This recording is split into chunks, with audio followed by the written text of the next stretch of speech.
So what if I told you that the best way to protect your freedom isn't by writing a constitution or voting or, marching in the streets, but it's actually by studying the playbook of history's most notorious manipulator? I mean, that is definitely a massive historical paradox right there. Right. Today, we are learning how to defend democracy by essentially thinking like a tyrant.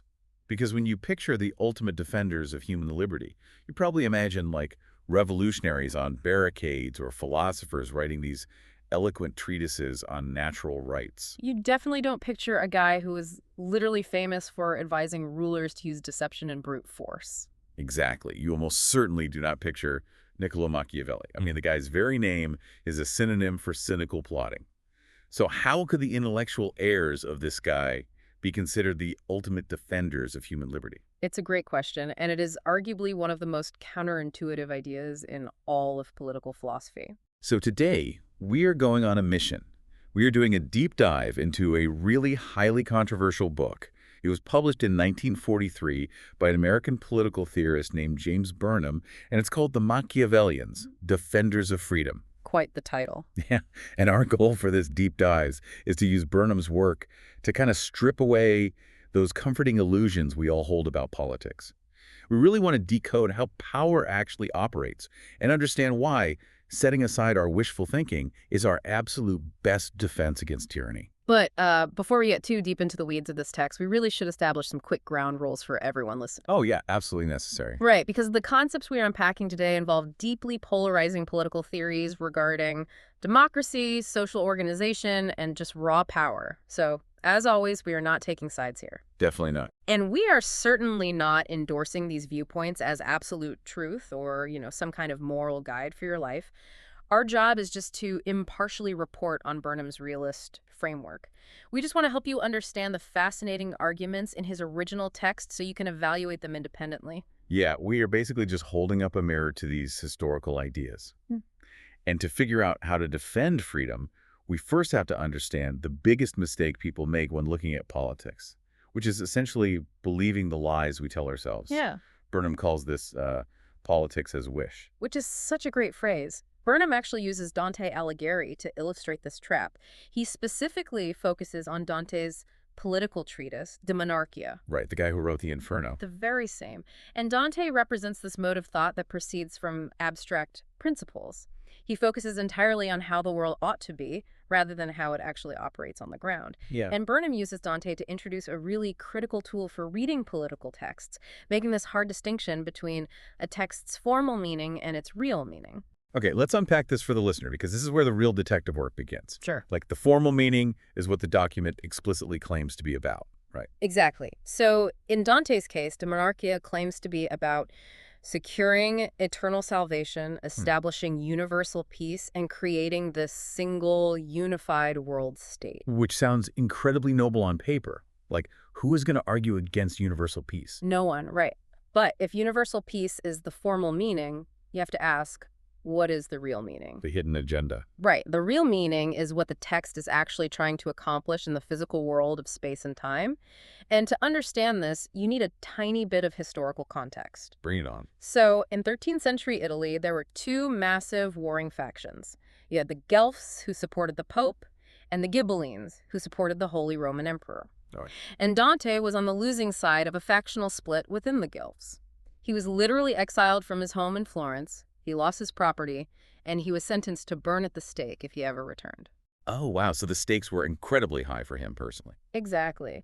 So the real meaning of this lofty text about universal peace was actually a desperate plea for the Holy Roman Emperor to march an army into Italy and crush Dante's political enemies. That is wild. Yeah, it was essentially a partisan platform dressed up as universal theology. I love this because it is just so relatable to how things work today.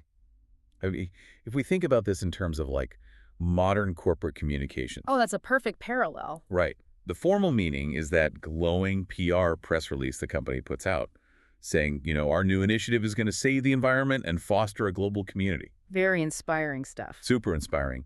But the real meaning is the leaked internal memo that says, hey, this initiative will actually bankrupt our biggest rival, exploit a tax loophole, and give us a total monopoly in the Midwest.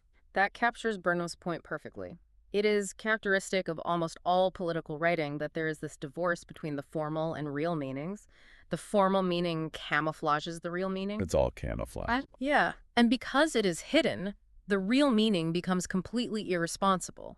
It is not subject to open, deliberate control by the public. So Dante is basically the poster child for politics as wish, hiding his desire for partisan revenge behind this veil of eternal salvation. So where does Machiavelli fit into this framework? I mean, Burnham names the whole book after him, so he clearly admires the guy. Was Machiavelli just, like, better at writing leaked memos? Well, no, it's that Machiavelli is presented as the total antidote to Dante.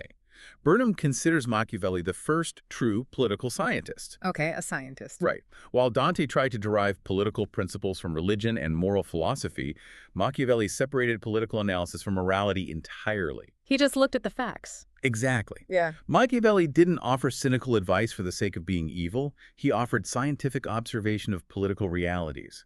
He used historical facts and contemporary data to identify the actual laws of politics. Like physics, but for people. Yes. His great insight was that politics is a domain with its own rules, based fundamentally on one thing: power. Always comes back to power. Always. He analyzed how power is obtained, how it is maintained, and how it is lost. He basically described facts as they really are, not as we might wish them to be. Okay, so if Machiavelli mapped out this science of power back in the 1500s, how did his modern disciples apply this science to everyday human society? Well, this is where Burnham introduces us to the modern Machiavellians, starting with a thinker named Gaetano Mosca. What was Mosca's big idea? Mosca's central contribution is the theory of the ruling class. He observed historically that all societies, regardless of their structure, their constitution, or what they even call themselves, are ruled by an elite minority. An elite minority. Always. Always. According to Mosca, it is a universal phenomenon. The masses never truly rule themselves. Okay, that's heavy. It is. And Burnham then pairs this with the work of Robert Michaels, who gives us the iron law of oligarchy. Okay, wait, so you're telling me even, like, a grassroots charity committed to total equality or a decentralized political movement will eventually become an oligarchy? How does that even happen mechanically? It is a consequence of organization itself. It's inevitable. Walk me through it. Imagine a small startup or a neighborhood activist group. In the beginning, everyone has an equal say, right? And decisions are made by consensus. Right. Everyone votes on the color of the flyers. Exactly. But to get anything meaningful done on a larger scale, you have to organize. You need to assign specific tasks. You need someone to manage the bank account, someone to handle communications, someone to negotiate with outside entities. So you end up creating departments. Precisely. And the moment you do that, you create specialization. The person managing the bank account now has information the rest of the group doesn't have. They know where the money is. Yeah, and over time, these specialized leaders develop interests that are separate from the general membership. They consolidate their power because they control the resources and the flow of information. That makes a lot of sense, actually. Right. Eventually, they become a self-perpetuating oligarchy, simply because the mechanics of running a large organization require a dedicated ruling class. Okay, I have to jump in here and push back on this a little bit, because if you are listening to this right now, it sounds incredibly grim. It does sound pretty dark. Right. If democracy as popular rule is physically impossible, according to these guys, and an elite minority will always take over any organization or government, doesn't that make the whole concept of voting or participating in politics completely pointless for you and me? Like, why bother if the iron law always wins? What's fascinating here is that for the Machiavellians, participation isn't pointless at all. This is exactly where the wishful thinking has to be aggressively stripped away. Okay, how so? Because the question for these thinkers isn't whether there will be an elite. There will absolutely be an elite. The practical, real-world question is what kind of elite it will be and how you will hold them accountable. I see. If you accept the reality of the ruling class and the iron law of oligarchy, you stop expecting leaders to be these selfless philosopher kings. You realize you have to build mechanical systems to check their power rather than relying on their good nature. Okay, but if Michaels is right, and an elite will always inevitably entrench itself, why aren't we all still ruled by, the descendants of ancient Egyptian pharaohs? Like, how does a ruling class ever actually lose power once they have it? They lose it because they get lazy and calcified. Really? They just get lazy? Pretty much. And this brings us to Vilfredo Pareto, who introduced the theory of the circulation of elites. Pareto observed that elites are not permanent. They rise, they rule, they eventually decay, and then they're overthrown by new elites. So what causes the decay? The mechanism is actually psychological. Pareto argued that the first generation of an elite rules by force and deep conviction. He called them lions. Lions, okay. But over time, their descendants grow comfortable. They stop taking risks. They transition from lions into foxes, relying on cunning, manipulation, and diplomacy to stay in charge. So they get soft, basically. Right. And I'm guessing they close their ranks to new talent. That is the exact mechanism. By closing their ranks, they create a bottleneck of hungry, ambitious outsiders who possess those lion qualities the current rulers lack. The ones willing to use force. Exactly. So when a major crisis hits, the cunning foxes can't handle it, and the vigorous outsiders overthrow them. So it's less like a steady, peaceful democracy and more like a never-ending game of King of the Hill. King of the Hill is a perfect analogy. Right, like the people at the top spend all their energy fighting off the people climbing up until they get too tired, make a mistake, and just get tossed off the summit. That is a highly accurate way to visualize Pareto's theory. Revolutions do not create popular rule. They just replace a decaying ruling class with a new, hungrier ruling class. Okay, but revolutions involve millions of regular people marching in the streets.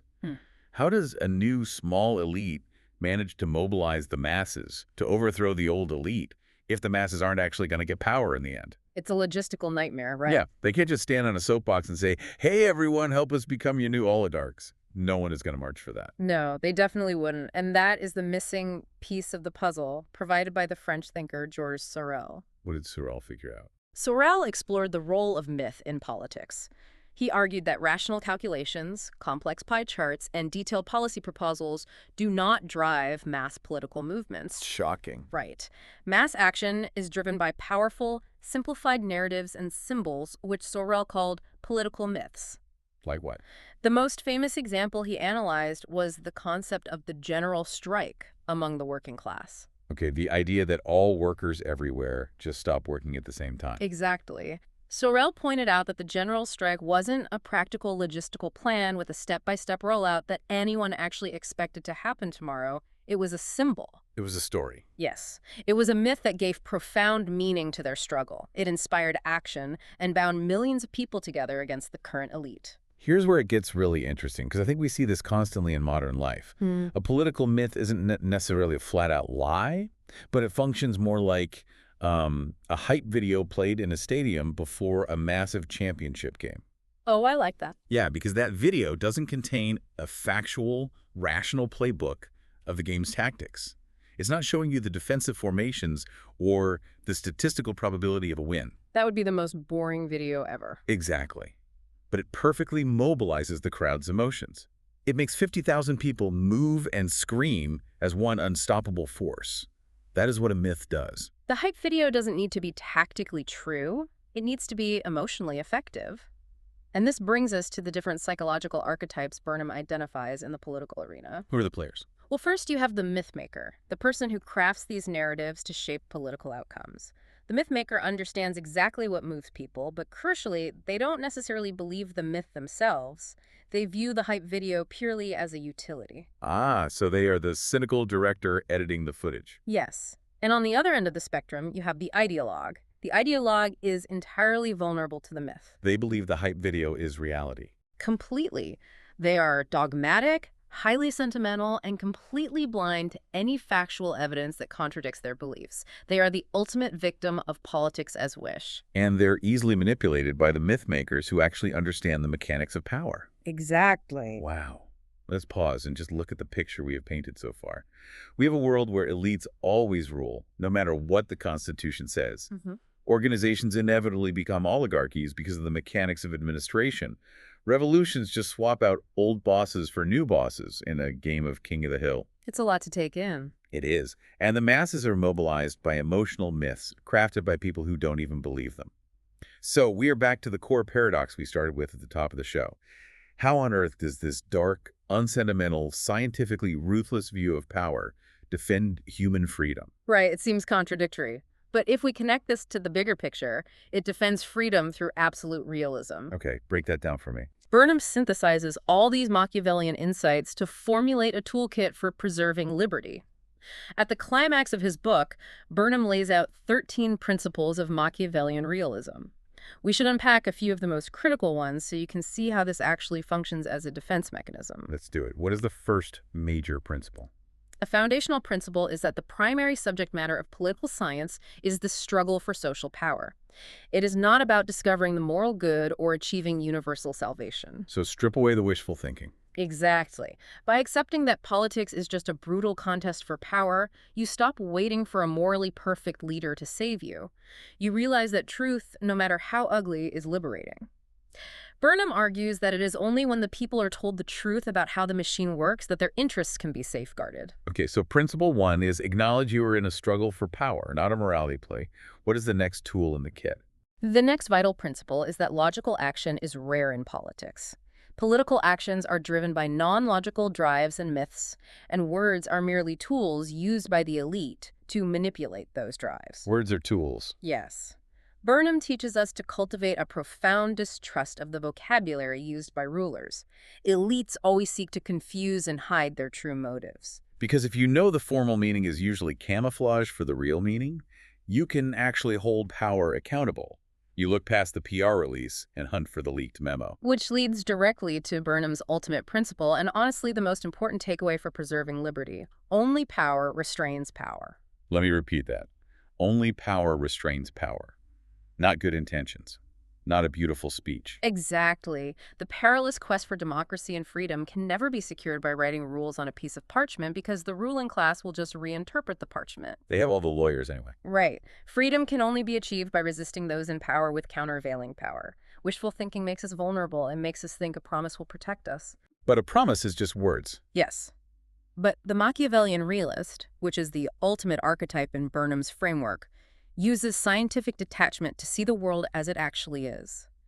They understand that freedom is preserved exclusively by the friction between competing factions. So what does this all mean for you listening right now? I mean, understanding these principles, like the iron law of oligarchy or the circulation of elites, isn't about you becoming some cynical villain stroking a white cat in a swivel chair. No, definitely not. It's literally about self-defense. It is a toolkit. By learning to read between the lines, you make yourself immune to manipulation. You stop being the ideologue who falls for the myth. You see the matrix. Yeah, exactly. Yeah. You realize that gridlock and the clashing of different elites are actually what keeps you free. Because if one elite gets total control with no opposing power to restrain them, well, that is the definition of tyranny. Burnham's profound assertion is that the best defense of liberty is the unflinching truth about power. When you understand that elites are motivated by self-interest, that words are tools of control, and that reason alone cannot move the masses, you have taken the very first step toward actual political freedom. It is such an intense intellectual journey. I mean, from Dante staring at the heavens, wishing for a perfect world, to Machiavelli staring at history, mapping out the cold mechanics of power. It's a huge shift. And then to Mosca, Michel's Pareto, and Sorel, who gave us the vocabulary to understand the ruling class, the oligarchy, the circulation of elites, and the political myth. And Burnham really synthesized all of this to show us that hiding from reality is the surest way to lose your freedom. Burnham sums this up with a fabulous quote from the text. He says, "Through the Machiavellians, I began to understand more thoroughly what I had long felt, that only by renouncing all ideology can we begin to see the world and man." Renouncing all ideology to see the world clearly. I want to challenge you, the listener, to apply this directly to your life right now. Yes, put it into practice. The next time you watch a political debate, or read a corporate manifesto, or see a viral campaign on social media, don't just consume the formal meaning. Don't just watch the hype video and let your emotions take over. Actively look for the real meaning hiding underneath. Look for the power dynamics. Exactly. Ask yourself, who is the elite here? What power are they trying to maintain? What myth are they using to move the crowd? It is a profound shift in perspective.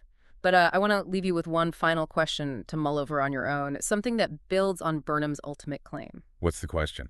Is it truly psychologically possible for a human being to completely strip away all ideology? Oh, that's tough. Right. Can we ever view the world purely objectively, analyzing the mechanics of power like a perfect scientist?